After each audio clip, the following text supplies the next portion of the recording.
as I mentioned in the earlier session, we have a very exciting session lined up for us over the next 45 to 50 minutes. And that is in dealing with this hot topic that we keep hearing about, which is on ESG. And this panel is going to seek to explore how do you enhance corporate governance and stakeholder return, sort of through the lens of ESG, and particularly, what is the role that internal auditors and risk managers can play in that realm. To lead this panel, I have my old friend and colleague, actually, Deepesh Baxi. He and I go back many, many years, having worked together in Arthur Andersen. Currently, Deepesh is the CFO and Wholetime Director at Castrol India, and has oversight over India as well as South Asia. He obviously has many years of experience, including having worked in the London headquarters of BP. He's played various roles, including Head of Strategy for Asia Pacific, Global Head of Restructuring and Transformation, Global Head of Performance Management and Planning, and the Chief Internal Auditor as well. So, there is a bit of an internal audit streak that is within, Deepesh's many roles that he has played, throughout the year. Deepesh is an alumni of IIM Ahmedabad. He's a chartered accountant and a CIA, and has completed several certification courses from ISB, the Wharton School, and was recently awarded the CXO of the Year by the Institute of Chartered Accountants of India. So we have a very, very capable individual to lead this session for us. It's a pleasure having you here, Deepesh, once again, and over to you. Thank you, Burzin. Thank you. And it's equally my pleasure and to be invited for this panel discussion. So thank you, IIA. Good afternoon to all the attendees. I will be the facilitator for the panel discussion on a very exciting topic, as Burzin said, ESG, a tool to enhance corporate governance and stakeholder return. And I hope that everyone's got their teas and coffees and you are going to be glued for next 45 minutes, because to discuss this subject, we have a very, very experienced set of panel members with us. And I'm sure there'll be lots of valuable insights and learnings. So stay tuned. And of course, we will leave some time at the end for question and answers as well. Right. Okay. So firstly, I want to introduce our esteemed panel today. Let me start with Chandru. Chandru, welcome to the panel. Thank you. Thank you, Deepesh. I'll just tell you a little bit about Chandru. Chandru Badrinarayanan is a managing partner at ECube Investment Advisors, India's pioneering platform for investments in ESG, sustainability, and climate change themes. Prior to ECube, he was the executive director and country head at MSCI, which is Morgan Stanley Capital Investments, known earlier. He was also a senior director at CRISIL, where he handled CRISIL SME rating, risk advisory, and risk solutions. He spent 9 years at Corporation Bank, out of which 4.5 in the integrated treasury. He's got more than 3 decades of experience in terms of his career, with various stints in manufacturing, consumer products, sales, journalism, and well-versed in the field of ESG, sustainability, and climate change. Chandru, welcome on the panel. I would now like to introduce Gayatri Divecha. Welcome, Gayatri, as well on the panel. Hi, thank you. Thank you. Thanks. Gayatri heads corporate social responsibility for Godrej Industries and associate companies. She drives the group's sustainability agenda that works towards skilling 1 million young people and helping them become more employable, and towards protecting health and well-being of 30 million people as well. She's more than 15 years of experience working in development sector across a range of roles in organization. Prior to Godrej, she was part of the corporate sustainability team at HSBC India, and she played a key role in driving the bank's portfolio of community investments programs across various strategic pillars of HSBC. Gayatri has consulted several multinational institutions, leading Indian companies, and Harvard University South Asia Institute. Holds a master degree in development studies from University of Westminster, London. And in her free time, she enjoys painting, reading, and traveling, and mentors young college student who is a first generation learner in her family. Really delighted to have you, Gayatri, with us. Thank you, Dipesh. And finally, we have K.N. Rao with us. K.N. Rao was ex-sustainability head of ACC Group and is currently acting as advisor to many corporates. He's a postgraduate chemical engineer from IIT Madras and have more than 38 years of rich experience in areas of environment management, design of air pollution and control system, climate change strategy, renewable energy, waste management, circular economy, and sustainability. He's published many international technical papers. He was actively involved in developing India's low carbon technology and a roadmap for 2050 for Indian cement industry. And this was first of its kind in any sector in the world. He's won many national awards, got many national recognition in the area of energy, environment, air pollution control, circular economy, climate change, and sustainability. Welcome, Mr. Rao, to the panel. Really delighted to have you as well. Okay, so once again, welcome to all our panelists. We'll get into the discussion. As you all know, ESG is a topic which is on top of mind for many people. 3 weeks ago, we also must have read that SEBI has introduced guidelines related to environmental, social, and corporate governance space. Personally, it's a topic very close to my heart as well. As the industry that I work in, ESG is very, very relevant. But intuitively, when I think about ESG, and as a layman, focusing on S and E, right, feels related. And then I think, wearing my internal audit hat, corporate governance stands by itself. So I always used to think, is there really a relationship into all of these three? Because these three concepts have oddball lumped together. And I think to unpick all of this, we will have a conversation with our panelists and get their views. So Mr. Rao, can I come to you first? And for the benefit of our audience, just as a layman, could you share with us your thoughts on what is ESG? What does it mean to you? And perhaps, with your fantastic experience around environment, you can cover that bit as well in terms of what, from a layman point of view, ESG could be.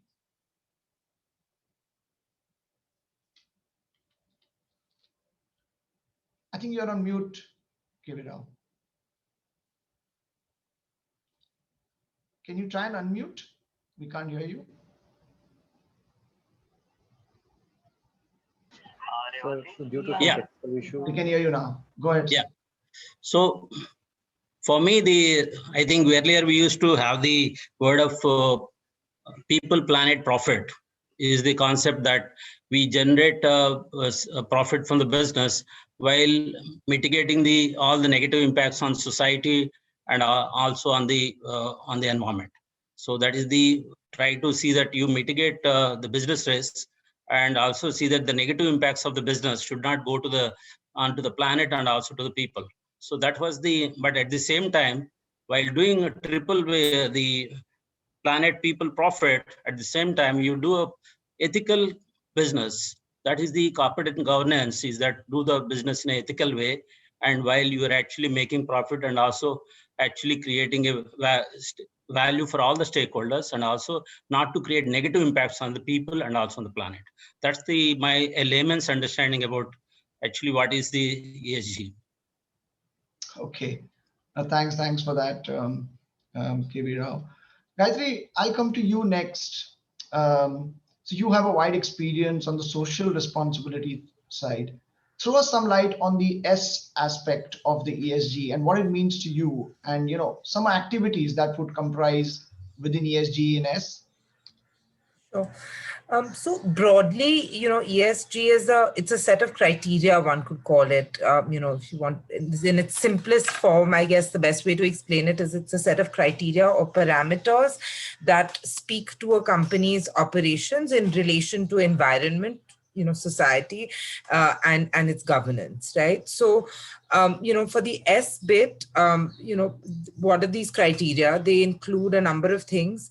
It looks at how a company behaves, its business relationships in relationship to its employees, broadly in relationship to people. That's why the S stands for social.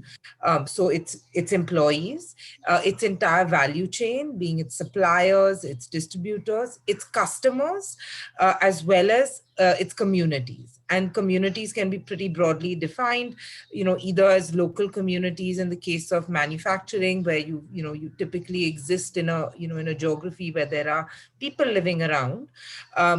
It also could mean broader communities within a company's ecosystem, and refer to a company's CSR or its corporate philanthropy. Some of the things that are typically looked at, for each of these sort of stakeholders is, how does a company treat its employees? What sort of health and safety measures does a company have in place for its employees? How does a company look at employee mental health and well-being? Diversity and inclusion, especially at a seniorship level, is getting very important within ESG, for the entire hierarchy of a company, but especially at a senior leadership level when it comes to things like women's leadership, position on boards, and so on. Human rights is a very important aspect of ESG, for the social part. Traceability of human rights within the supply chain. So is there child labor at some point, within the supply chain? How is that tracked? What is the grievance redressal mechanism? How does a company disclose that? And so on. And then finally, like I said, communities, right? How much does a company give in terms of CSR or corporate philanthropy? Do its employees volunteer? And so on. So, roughly speaking, and I put it very simply, that's what ESG means from the social perspective. Thanks, Gayatri. That's quite insightful. I think the D&I bit, as we call it in our organization, diversity and inclusion, was really a good insight, because that's not something I intuitively realized is also a part of ESG. So thanks for highlighting that. Chandru, can I come to you now on the governance part of ESG? I mean, tell us a little bit more about that, along with your thoughts on the overall ESG and what that means to you and what it would mean to a layman. Yeah, sure. Thank you. Thank you, Deepesh. Maybe I will actually switch it around. What's my thoughts on ESG, and come to the governance bit and how it's playing out in India. So ESG actually, simply put, would mean profit and purpose for an organization. And I think, a very seminal event actually happened in the past year, or probably the end of 2019 in the US, where the Business Roundtable, which consists of almost 200 very powerful CEOs, they came out with a declaration stating that organizations now will have to actually change their path and not actually hold just shareholders' privileges as supreme. It has to be shareholders and stakeholders. So which means profit plus purpose. It's a very, very defining moment in the history of, you can say, corporate history or capitalism, where it has actually shifted the needle from just being actually profit and saying that, companies exist only for shareholders, now to saying that, inclusiveness and, stakeholder activism. So I would say that, ESG actually dovetails very neatly into that profit plus purpose. Now, I mean, each of the elements of ESG, they're important, and a company can be at risk for any of these elements. But we've seen, at least, during the research which we have done at MSCI, the governance is a thread. And as you actually started off, you're very right that governance is kind of a bit of an oddball when it comes to actually E and S. But what happens is actually governance is the glue which binds E and S. You can have E, you can have S, but governance is important. But because if we don't have that, these two things can definitely be actually, affected. And governance simply means decisions, actions, and processes to enhance trust, reputation, and credibility. So that's how I would actually define governance. And I would say that, amongst E, S, and G, governance in most rating frameworks, it kind of actually takes up, roughly around 80% weight in rating frameworks as far as that is concerned. But again, I would like to emphasize a single event, risk event, whether on E, S, or G, can bring a company down. But in general, when it comes to rating frameworks, it takes around 80% of the this one, I would say the weight. Now, coming to actually, what at a high level, what this means is it means, actually things to do with the board, with pay, the ownership, accounting, business ethics, and transparency. So this is what actually I would say governance is actually, at a very broad level. We can drill down later, but at a broad level, these are the 6 elements which governance would actually comprise of.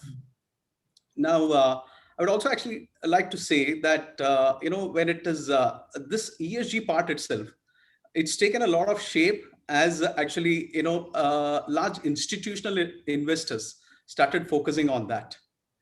Prior to that, yes, E&S was important. But what happened, as institutional investors actually came into the picture, it became more structured. So it was not as well structured before.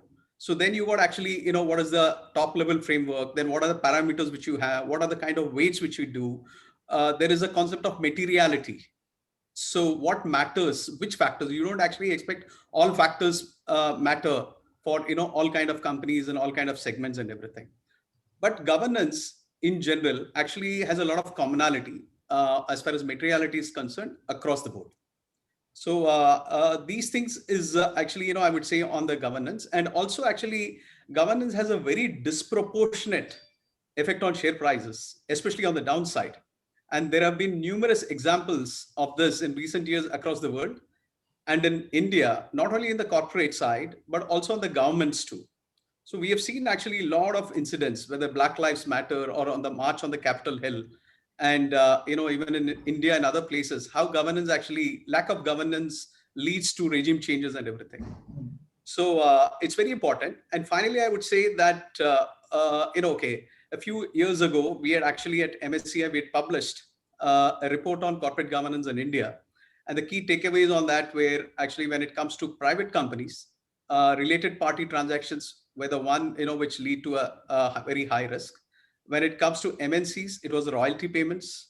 And when it comes to actually the PSUs, it was the independence of the board, which actually was a prominent thing. So finally, last but not the least, I would say that it's not just the optics anymore, but it is also the practice in real life, which matters actually from the board to the CEO onwards, as to how it is being seen and how they're actually implementing it, and not just about talking about it. Because there is a lot of development in technology, and there is a lot of things which are being tracked by machine language and artificial intelligence engines. So it's really important for actually people to really practice it. Thank you. Yeah, no, thanks, Chandru. No, I think that was quite insightful, because I think all of you covered various facets, and within those 3 abbreviations or acronyms, there's so much out there. And a couple of things that I picked up, Chandru, from your comments was board, investors, employees. Gayatri spoke about employees, diversity, inclusion. One aspect I wanted to drill down a bit with all of you was around the stakeholders' expectations, because all of these are our various stakeholders in many different ways. And Gayatri, I'll come to you first. Board, as we say, whichever company, listed company, non-listed company, they are a epitome of governance, right? How does board perceive the importance of ESG? And what do you think are top of mind concerns or expectations that board may have around ESG? Yeah, this ESG is something that is increasingly important for all stakeholders, investors especially. And I have to say that, largely, as Chandru mentioned, largely it's been a push from global investors. I advise everybody to read Larry Fink's letter, which really sums up the way investors are looking at it. And because of that, obviously, this is an area of extreme sort of interest, both, and concern to boards. Again, it depends on the company in question and the board. I can speak from my experiences where, everything around environment, social, and governance is extremely important to our boards. From a couple of perspectives. One is, this is relatively new to the mainstream sort of way of doing business. It's not how companies have done business for decades. So there's a deep interest in understanding and learning more. There's also concerns on ESG with things like plastics, waste management, human rights in parts of the supply chain where it is difficult to trace those things. So there are obviously concerns. I think overarching for boards, one of the biggest things that is of concern is that there are so many different types of disclosures, right? There's the task force on climate related disclosures. There's the real estate industry has their own with GRISB, so there's CDP and so on. MSCI is an index. So there's a lot of information out there. And sometimes, where we started from, for lay people who are new to this sector, it's a bit difficult to digest all of this. And that holds true for boards as well. So understanding what all goes into ESG, how one can measure it, and ultimately these are boards, right? They want to be able to see a snapshot and a dashboard. So understanding and navigating through these vast data sets and, making sense of, okay, what do we do next? How do we address these issues? That is one of the big concern areas. I think beyond that, even the gestation period for actually changing some of these, some of these things. See, ESG there can be risks, but those risks can also be opportunities. But how do you go about changing, if you're a consumer products company, how do you go about making plastics in your supply chain and in all your products more sustainable? It's not going to happen overnight, right? So these are things that are obviously of concern to boards. They want to be able to see enough progress, but at the same time, give teams and management the time required to come up with optimal solutions that can work cost effectively at scale. And it's really that cost effectively at scale that doesn't compromise the balance sheet, right? That is key to this. And that is ultimately the board's concern. So, to put it in, another way, there's also, two parts to ESG. And when you start disclosing on ESG, one will find that there's a lot of these parameters that are part of laws in the countries that we operate in, right? So there is compliance, and then there's beyond compliance. And that compliance piece is of tremendous interest to the boards. They are not, at least from what I know, they're not keen on us, going ahead and doing beyond compliance kind of work if our basics are not in place and we're not compliant with, with laws where we are. So there are those two aspects also that, that boards are particularly interested in. Thanks, Gayatri. Chandru, I'll come to you now because I think two things. You mentioned about investors, and I think Gayatri also touched upon investors along with board. Let's drill down a bit from your point of view because, in terms of your role, you're talking to investors, you are an investor yourself. Why do investors consider ESG important, and how do you think they analyze a company? Public, private, what would be the parameters from an ESG point of view for an investor? Okay. No, thank you. Excellent question, Deepesh. I think, this has been an evolving science, and it is not just a science. There is a lot of art also behind it. Now, as far as investors are concerned, I think, there have been two drivers to this. It all started with large investors. And I can give you actually, many perspectives on this. So one of the perspectives which get missed about or which gets missed is why large investors in, say, even countries like which are oil producing countries now very much worried and want to take action on fossil fuels.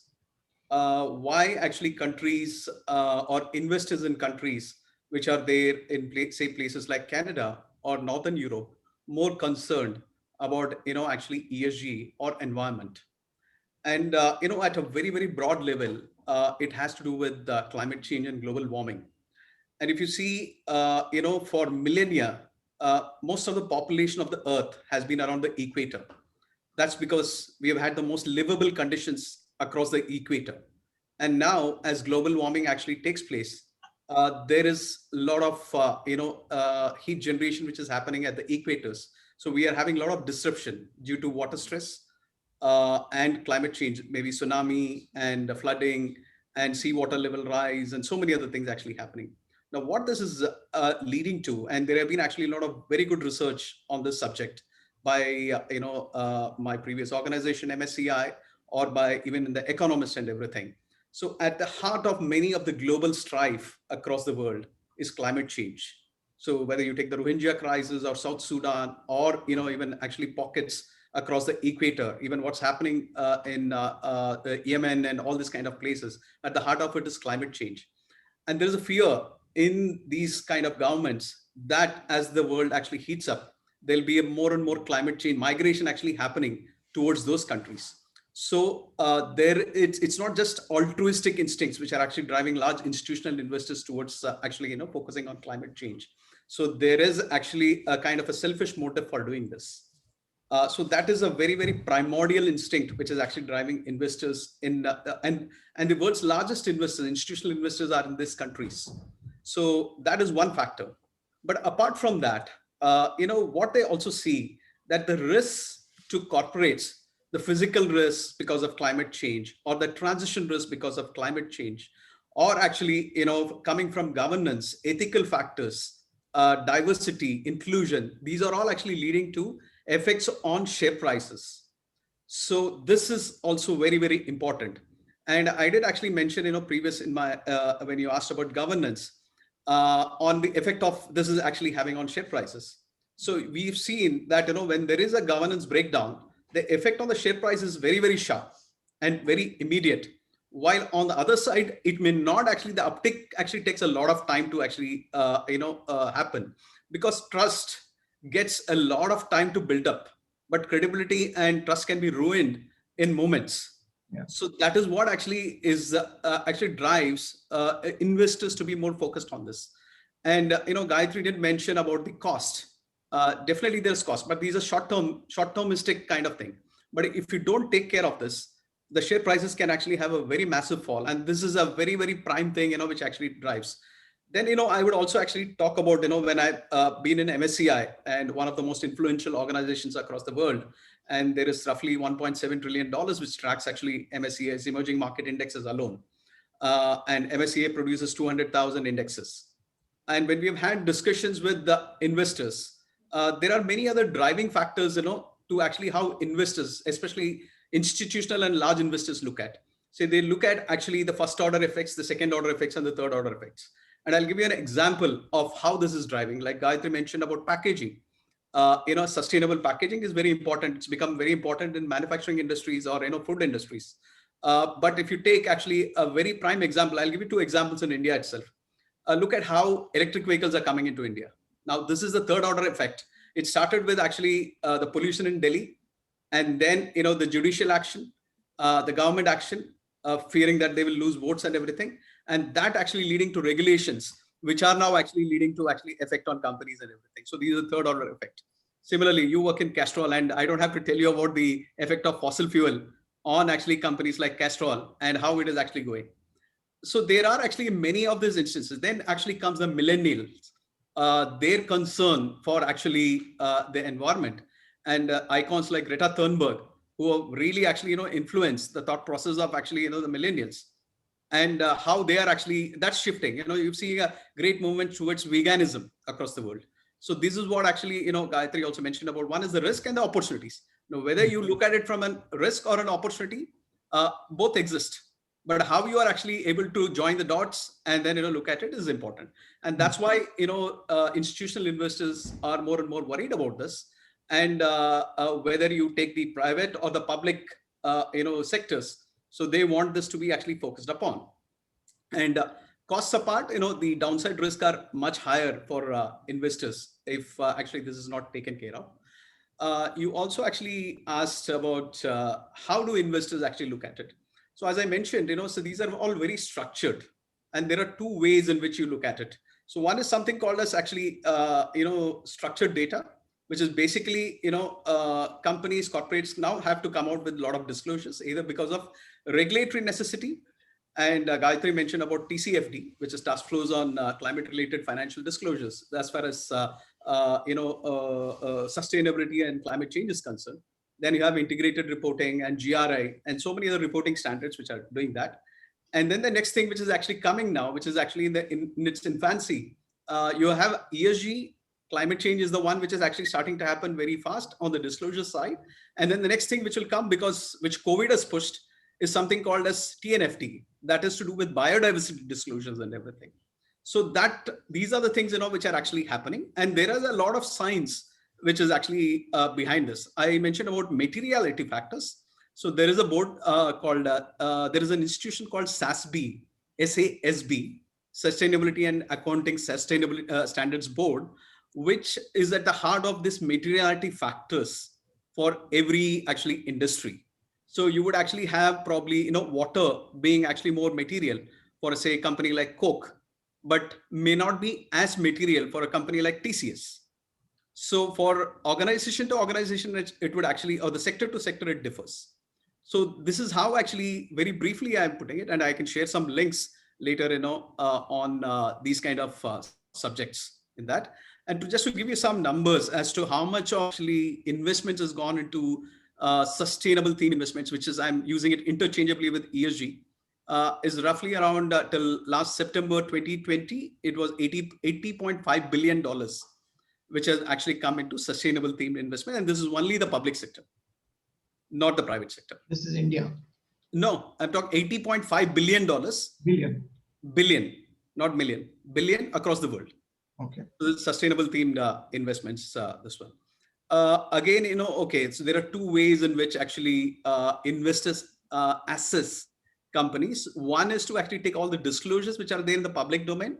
And this is actually kind of regenerated or restructured by agencies like MSCI and Sustainalytics and all these kind of organizations. And investors get access to these kind of tools and information. The other thing is something called as tracking unstructured data. So there is where, machine language and artificial intelligence comes in. And a lot of this thing is actually getting sliced and diced. And every word a CEO or somebody actually in the organization is also talking about gets analyzed very quickly. And that is also is now getting accessed by investors. And that's what I meant in the beginning, the difference between actually optics and actually, actually following that path. I hope that is clear and sufficient. No, fantastic. I think that was really comprehensive. Thank you for that, Chandru. So, I mean, what I will say is from an audience point of view, we've heard the expectations of the stakeholders, investors, board. Kivirao, I'll come to you next. And maybe you could throw some light around how should a company then respond if this is what the key stakeholders are expecting, and what should the company do? And in your experience, because you've done many projects across the world, across various corporates, are there some real good practices that are standing out? That would really be insightful for the audience in terms of understanding. Really, I know it's a field that is now beginning to get a lot of momentum, but the other side is that $80 billion of investments have also been made. So who are these organizations? And I mean, you need not disclose the name, that's absolutely fine, but what kind of activities they are doing? Yeah, in terms of the, when I look at the material aspects, I start from the discussion we had, the previous speaker, and the material issues are very, very important for every company. And because the stakeholder expectation is on the material issues, whether it is let's take the example of extractive industries and hard to abate sectors. Hard to abate sectors like the cement, steel, aluminum, and power, and many sectors who are having a large emitters of CO2. And there are some sectors who are large consumers of water. Some sectors are emitting large amount of emissions to the atmosphere. And now in such scenarios, that when we see that board is expecting the to look at those material issues and see what are the current risks. Current risk may be related to the compliance levels, what the government is expecting the industry to perform, and then visualize the future risk, what is going to come in the near future, and also in the forward looking, that what could be the type of risk which are there. Is the companies ready for actually addressing those issues for the future risk? That is the area where the definitely the markets react, all the stakeholders react to positively to it. The company is working proactively on those material issues, most probably will be valued more. I give a few examples that now everybody agrees that cement is one of the sector which is actually highly carbon intensive and energy intensive sector. Almost every ton of cement which emits close to in India average is almost like 700 kgs of CO2 into the atmosphere. And now India is a developing country, and there are large amount of capacity is likely going to add in the coming years. Currently, India is consuming 350 million tons. If you see in the time to come, maybe by 2040 or 2050, India will actually consume close to 4 to 5 times of the current consumption. The emissions are going to increase to those levels. And one of the, currently we are a non-annexed country and we don't have any obligation in terms of carbon tax, and we don't have any liabilities which are there. But a company which is actually perceives that we are not far away and we are going to have those carbon liabilities, and we start working towards carbon neutrality and also how to become carbon negative. And these are the companies which are going to create a huge value, because those are not only mitigating the risk for the future risk and also trying to create value out of it. So few examples that a company which is decided to use the entire fossil fuel, which they are using currently, if they are using coal or petcoke, and they would like to replace the entire thing with the alternative fuels. That would be municipal solid waste from the industry streams, or if we are going to take the industrial waste from the other industries and try to use the circular economy, and in the process that they're able to use the alternative fuels, in the process that they're able to mitigate the carbon risk, and apart from, they're also reducing the cost of that fuel, and also bring the stability of the prices for the future also. In the process that a carbon intensive sector, which is also energy, and most probably close to 55 to 60% of the energy is the cost element for a cement. In such case that they're able to mitigate this particular risk and also enhance the profitability. I see the collaborative work which is going on in terms of, can we use hydrogen as a fuel, green hydrogen as a fuel? Can we use the bio-CNG? Can we use the 100% renewable energy for the operations? In the process, both the electricity and also the solid fuels, and also if your process is not able to eliminate the emissions fully, and how we can actually capture the carbon and convert into a chemical or to a fertilizer or a useful product. If you are not able to do it, can we store it, like carbon capture and store into the ways and means, along with the collaboration with the other companies who would like to ultimately use the CO2 for the as a raw material, or as far as to recover the oil from the oil wells. So this is one example where somebody's risk actually is turned into an opportunity and is able to create a value out of it. If I'm able to offset close to 5 million tons of CO2, if I'm able to sell to other countries at a $15 per or a $30 per ton of the CO2 for the futures, in the process that the entire company bottom line substantially improves, and also the visibility of this company in terms as a sustainable company and a green company image, which ultimately increase their market share in the country also. So similarly, the company which is highly water intensive, if you are able to say, I'm going to be water neutral and would like to be water positive by 10 times or 20 times, in the process that is able to create value to the community living around the in the society, in the process that they're able to create a sustainable agriculture and livelihoods, in the process that it will be win-win game. Both only the company is growing and the surrounding communities are also growing economically, in the process that this is going to be helping the company substantially in terms of higher acceptability. Let's take the case of a mining company who is actually creating large amount of unemployment, because they have taken the land of the farmers, and in such case that the biodiversity got affected, their agriculture income has gone. If a company is able to come out with a model, I'm doing a mining, and in the process that I do a sustainable mining, how to create the livelihood creation by means of my interventions in such a way that I provide water access and ultimately try to create the sustainable agriculture methods for the community, most probably they'll be able to create a value. And the currently many companies in India has committed that would like to become carbon neutral or carbon negative. All that commitments have been made.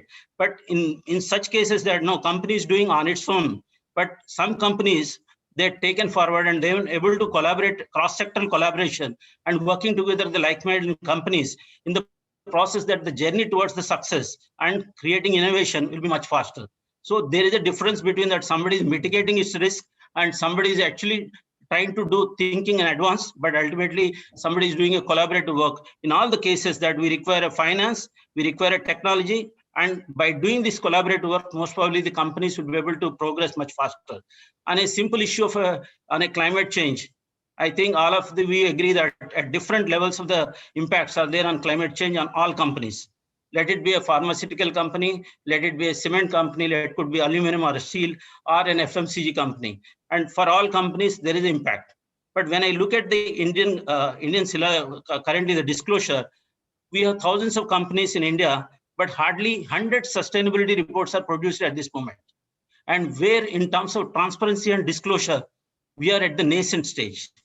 So many companies are there. How many companies are making the integrated report? How many companies are making sustainability report? How many, if you try to search in India, hardly we can say only 300 companies are actually doing a report. And very few companies are only looking at the current risk and not working sufficiently on the future risk. And I think it's a very important thing that what Mr. Chandru showed, that material issues for each sector has to be identified, and not only mitigating the current risk and work towards the mitigating the future risk, and also use this risk as an opportunity, how to create revenue out of it. I just give the example of my company where I worked earlier is ACC. When we were generating power, because cement companies doesn't have power in the summer when our season is peak, and we were generating fossil fuel power at level of 6 rupees per unit.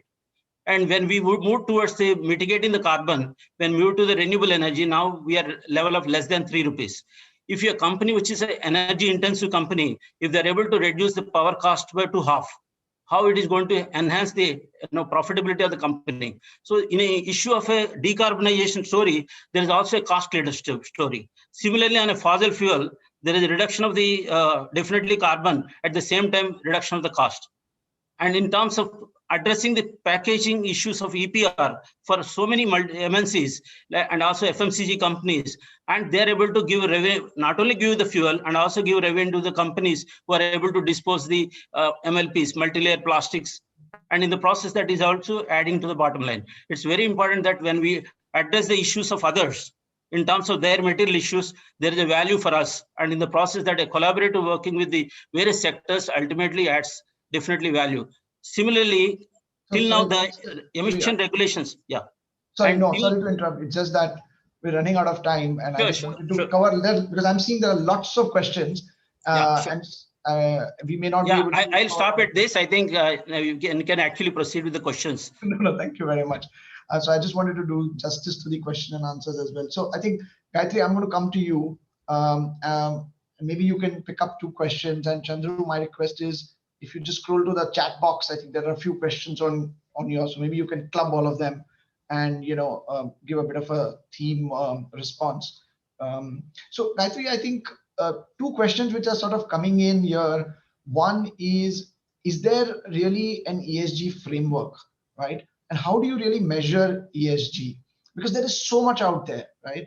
So how does one measure it? And I think the related one, which is very relevant for this audience, is the role of internal auditor. How can they add value, and what can they do? So what would be their responsibility in this? I think if you could cover those 2, that will really be great. Sure. That's the theme sort of I'm seeing across the questions. Yeah.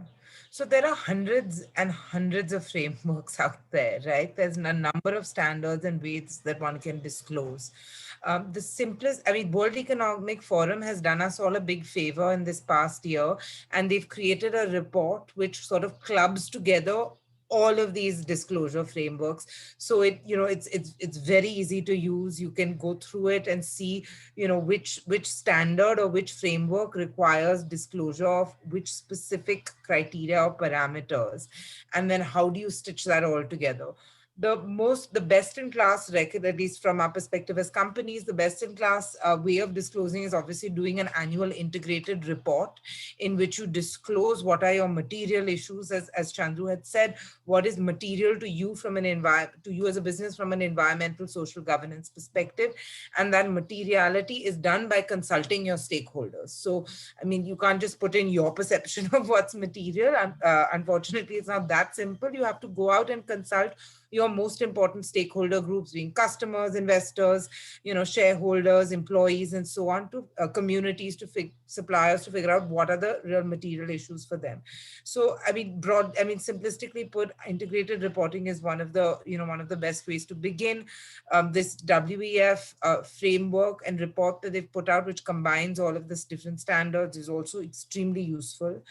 I think what is key to say at this point also is that, one of the most important things is being honest in disclosures.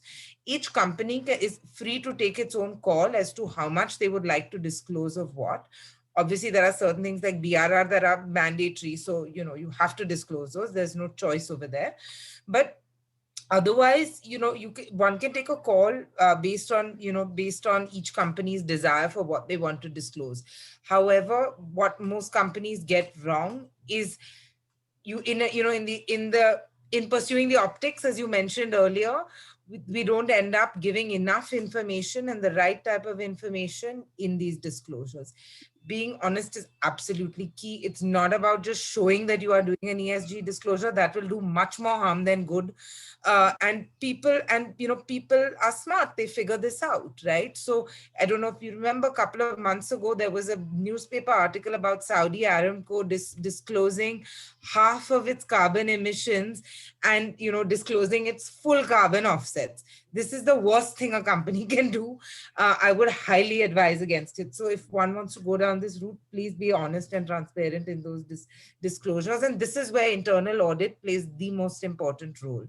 I think in tracking and understanding what is important to the company and the board and its stakeholders to disclose, tracking how that is happening on a monthly, quarterly, yearly basis, and the disclosure of it.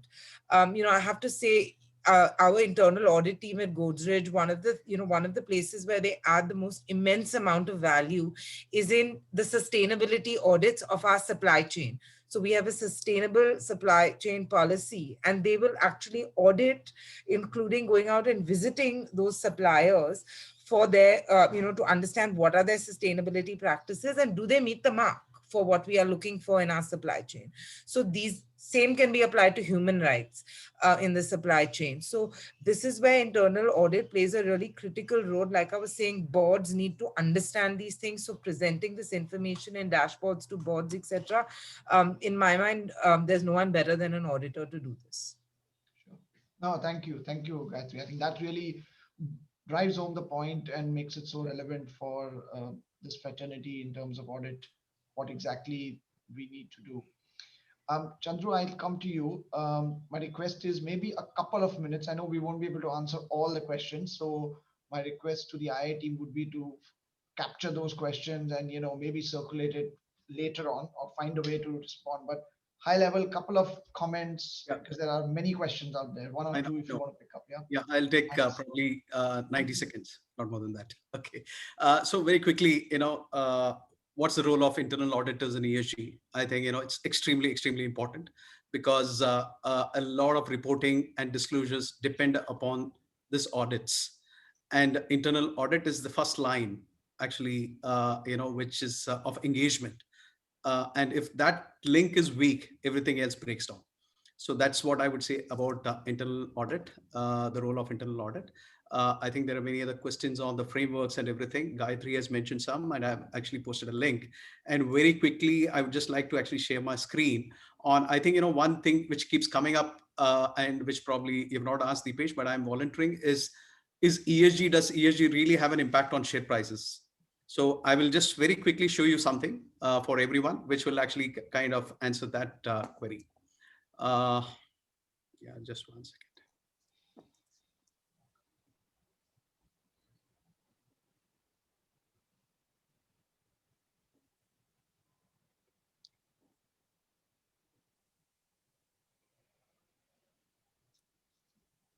We can see your screen. Okay, 1 second. Yeah. Okay. So this is actually South Africa. The blue line is the ESG index, and the the orange line is the normal index. It's just like a Nifty and a Nifty ESG. This is actually MSCI EM Asia ESG Leaders Index. The blue line again is the ESG index, and the orange line is the MSCI EM index. Similarly, you take actually, okay, this is a leaders index, the same thing story. I'm just not able to get the thing for India. Just 1 second. Yeah, India. So you could see that in India also, it is the same story. So the point I'm trying to make is that, in the last, especially after 2008, after the previous global financial crisis, ESG has become very, very important across the world. And the blue line has been diverging very positively, during these times. And you can see from Jan 20 also how the line is actually positively diverged. It is actually diverged even more. So which means that during crisis times, ESG matters even more. People rush to actually invest in companies where the ESG performance and the disclosures have been much better. So that's my brief answer to actually how ESG has an impact on stock prices. Thank you. Right. Oh, thank you, Chandru. So I think I'm going to call it off now to bring this to closure. Thank you, everybody. I think it was fascinating and really an enriching experience for me as well to learn so much about ESG. Thank you very much. And apologies, audience, we couldn't answer all your questions, but I'm sure we'll find a way to do that. Over to you, Burzin. Thank you so much, Deepesh, and thank you so much to all the panelists, Gayatri, Chandru, and Rao, for all your comments. Just one quick one, Chandru. The document that you just sort of flashed, before us, is that publicly available on the MSCI website? Yes, it is publicly available. If possible, I will just post the link here. Sure. So we'll put that out because I think that is a extremely powerful visual to show anybody. Yeah, I agree. I've been using that all along. The power that ESG has on the organization. So thank you very much. I can tell you, for myself that much of what was spoken is music to my ears, and it's something that we need to delve much deeper into as an internal audit community, because this clearly is going to be an extremely important agenda item at the audit committees going ahead. So with that, ladies and gentlemen, I would like to close this session, but to let you know that our next session will start at 4 p.m. sharp, and that is on another very critical topic that corporate India is faced with, and that is around data protection. And we have a extremely knowledgeable speaker who will try and demystify some of that. So I look forward to seeing all of you all at 4 o'clock. But in the meantime, do take a few minutes of a break, grab a cup of coffee, or if you already have that, please interact with our sponsor partners, with each other, and get your points going on the leaderboard. As yesterday, we will close the leaderboard at the end of the last session. And I've already announced the attractive prizes for everybody who has participated. So Deepesh, thank you very much for moderating this panel so well. And thank you to the panelists once again. I will now close this session. Bye-bye. Thank you. Bye-bye. Bye-bye.